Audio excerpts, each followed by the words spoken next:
It's Monday, April 27th, and this is your Hope Update. Now, I'm sure you've heard the phrase before, it's the little things, right? It's the little things. It's not the big things, it's the little things. And I think maybe one of the things that's coming out of what we've been living through in the last several weeks is that we're finally really beginning to see that it's the little things. This weekend, I talked a little bit about the book of James and how James describes God as a God who is indiscriminately good. In James chapter 1, he also says this, really well-known words. James 1, verse 17, says, "Every good and perfect gift is from above, coming down from the Father of the heavenly lights, who does not change like shifting shadows." Says something again about God. He's a God who's good. He doesn't change. But that first phrase, every good and perfect gift is from above. I think for me, for a long time, my conception of good and perfect gifts used to be the bigger stuff, the loftier stuff. The really big gifts were the good and perfect gifts. And now that's kind of changing for me. It used to be for me that gratitude, real gratitude, kind of that spontaneous gratitude that just kind of that comes up, wells up in you. It used to be confined to the highlights of life, the big trips, the vacations, or the really thoughtful gifts, or the great moments at dinner, at some great celebration. Right? It was the bigger stuff. And now, good and perfect gifts I'm starting to notice that they're the smaller things.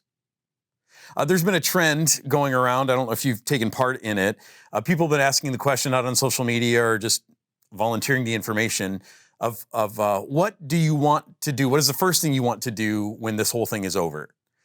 What's the first thing you want to do when this whole thing is over? Now, part of me thinks that's kind of a dangerous question because we don't know when it's fully going to be over. And yet, I like to dream a little bit too, to imagine what life will be like when things get back to a greater sense of normalcy. And here's what I love as I've seen people sharing about their answers to that question. People are responding with the simple things.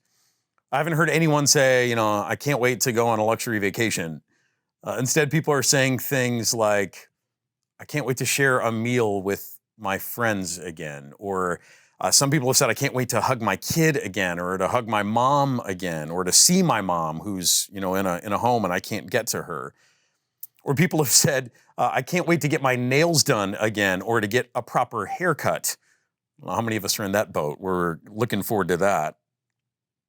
I've heard some other people saying, and this is certainly true for me, I can't wait to come to church again. It's nice to worship at home, but I can't wait to gather and worship with other people at church again. If you haven't taken the time to think about that, again, maybe that feels like a dangerous question to you. What's the first thing I want to do when this whole thing is over? Maybe that's just too much for your heart to bear and you just can't answer it right now because you feel like you've got to keep that at bay and just keep enduring. That's okay. But I'd actually encourage you to think about, what is it that you can't wait to get back to? How would you answer that question? What's the first thing I would love to do when this whole thing is over? And chances are, for most of us, we've gotten back to the simple things again. We realize that it is truly the simple gifts that matter. And we're no longer taking for granted things that used to seem small. We're realizing that that's the stuff of life. That's the stuff that really brings joy and meaning to our lives again. I know I've seen that recently, just how much the simple things matter now that I can't do the extravagant or lavish things. I've noticed even yesterday, it was a gorgeous day, gorgeous weather. I've noticed that this spring, I am more appreciative for good weather more than ever before in my life. Because what else do you have to do other than maybe get outside? And it's such a gift when God gives us good weather. Or maybe it's that item that's been out of stock at the grocery store, that's been out of stock forever, and you go to the grocery store and you see it there and you're like, oh, I'm so glad it's here. I can, maybe it's toilet paper, or whatever it is for you. Or maybe it's that treat item that you just haven't been able to have for a while, and you walk into the store and it's there.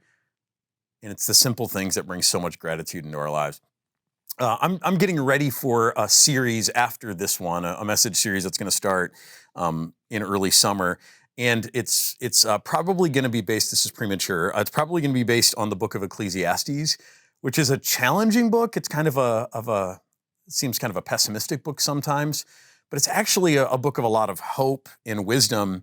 And one of my favorite sections from Ecclesiastes is Ecclesiastes 9, and it speaks to this whole thing. Ecclesiastes 9, here's what he says. The teacher says, he says, "Go eat your food with gladness and drink your wine with a joyful heart, for God has already approved what you do." Then he says, "Always be clothed in white and always anoint your head with oil. Enjoy life with your wife whom you love all the days of this meaningless life." That's where it gets kind of dark. "All the days of this meaningless life that God has given you under the sun, all your meaningless days." The thing I love about Ecclesiastes is it doesn't mince words about the fact that life can sometimes be hard, or it can sometimes feel like a grind, or it sometimes can feel pointless. It can sometimes feel meaningless. And yet I love these words here that even when life feels hard, when it feels like a grind, there is joy to be found, there's gratitude to be found in the small things, in good food, in wine, in wearing white clothes, nice clothes, put on a nice shirt, even if you don't have anywhere to go. And I know some of you haven't left your house in a long time. And maybe today's the day where you decide that you're going to take a shower and you're going to shave and you're going to put on a nice outfit, even though you have no one to show it off to except your cat or members of your family or whoever else. Go ahead and do that today. Anoint your head with oil. That's that was kind of a way of cosmetics, of refreshing yourself, making yourself prepared for celebration. And simply enjoy the little things today. Take note of the little things and give thanks for the little things, because those are the ways that we take a life that can feel like the grind, and we can make life truly meaningful. And I think God is moving in so many ways over the course of the last, I don't know how many weeks it's been now. I'm tired of counting. I feel like, making tick marks on the jail cell or something. But God's moved in so many ways, but one of the ways that I think God is moving in all of us is he's reminding us of the power and the blessing of just the simplest things.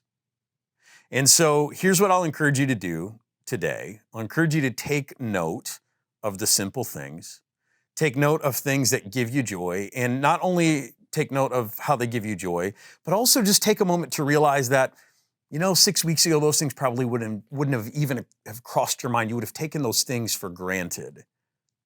And in that moment of not only realizing the good things that you have in life that are pretty simple, take a moment to also realize that God is doing something good in us as he takes us back to appreciating those things again.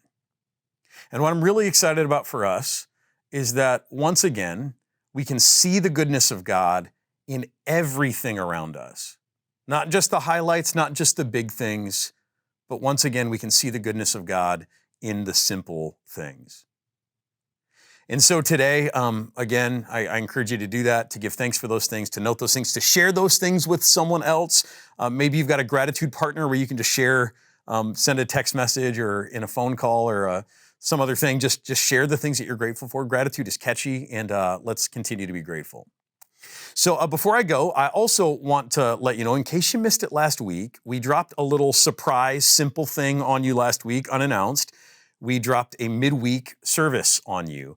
And it's just a short service of music with a short thought, devotional thought. If you missed last week's, it was awesome. John Shepard did a short message, and I loved it. He even gave a little, if you don't know John, he's a heartfelt, deeply spiritual guy. He's also a really funny guy. So he dropped his own psalm written by him at the end of that meditation. So you can go back and check that out. We're going to have another one for you this week. And it's just a way that we can gather around simple things, music, teaching from Scripture. It's very short, but those things can truly bring blessing and joy into our lives. So I don't want you to miss it. It'll drop this Wednesday.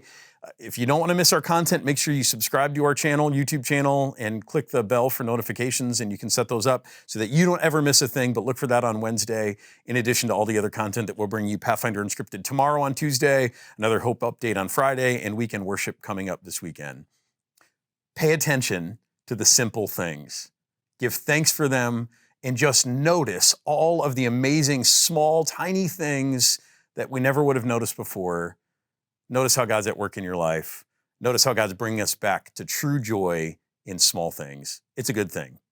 Well, that's your hope update for today. Live as people of hope. Share this update with anyone who needs it. God bless.